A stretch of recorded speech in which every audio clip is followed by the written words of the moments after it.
Hello, this is Timothy Holden of White Shirt HR, delivering another brief workshop on retention. Now, what is retention? Retention is the concept of retaining your best people.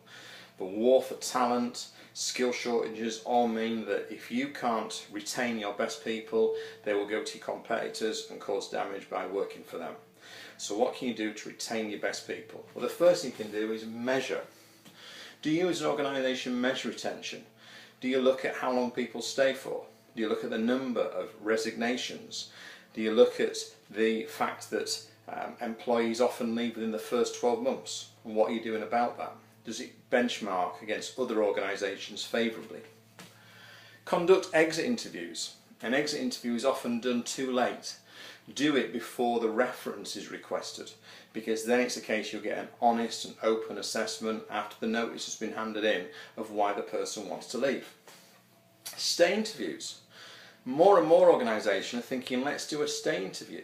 It's not just a performance review, it's a frankly, well, why are you still here? You might ask that very question, but that's what you're getting at. What motivates you to stay here? Why have you not taken the calls from the headhunters or your competitors to go and work for them? What are we doing that is motivating and engaging you that we could do for other people? Surveys. Employee satisfaction surveys could be confidential, could be non-confidential, could be paper-based, could be online, could be put in a slip in a suggestion box. Gauge what your employees are thinking. Are they thinking of leaving? What could you do as a forward-thinking employer to encourage them to stay?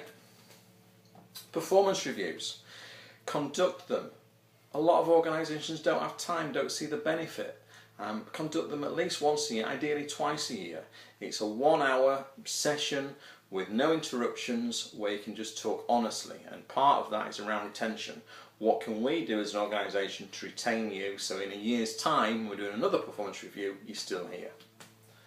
Team meetings.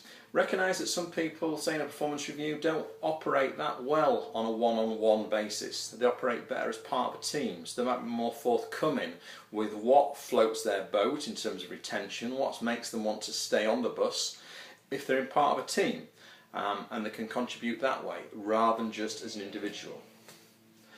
Pay and benefits. Not every organisation can pay the best salary, the best pension, the best benefits, but if you can, great. That will help your retention. If you can't, you need to look at ways of how can we look at perhaps more creative ways around benefits. Perhaps we can look at discounts, perhaps we can look at time off, perhaps we can look at flexible working, which leads on to the next one. Working hours. Can we reduce someone's working hours to encourage retention? Can we encourage them to work from home? Perhaps they have a day in the week when they have childcare or elder care responsibilities. Perhaps if they're sick but still okay to work but don't want to give their bugs to other people, they can work from home that day. And strive for a work-life balance so that if they've been working hard and working overtime and working long hours and working weekends, then there's some time in lieu given later so they can spend some time with their family and recharge and come back fresher. Career progression and advancement. The smaller organisations out there can't offer career progression and advancement like the big guys, so perhaps they need to be thinking, can we get our successful people into a people management role sooner so we can progress their career that way? So in a short space of time they've shown enough potential to be managing a team of people. That will advance their careers, that will encourage them to stay, even though perhaps it's a family owned organisation. They're never going to be part of the family, they're never going to reach the very top. And CSR, corporate social responsibility, CR, corporate responsibility, ethics, carbon footprint, climate change. More and more organisations are thinking, how can we position ourselves as an employer of choice to retain our best people by being very positive, very upfront, and indeed putting some initiatives together that show our green credentials, show that we take the responsibilities to our stakeholders very seriously, and publicise that on the website, talk about it in staff meetings, talk about it in newsletters, just make sure that everybody's aware of it. So that's all from Timothy Holden, Toronto Training HR, delivering a White Shirt HR session today, and look forward to joining with you soon, and feel free to subscribe at any time. Thank you very much.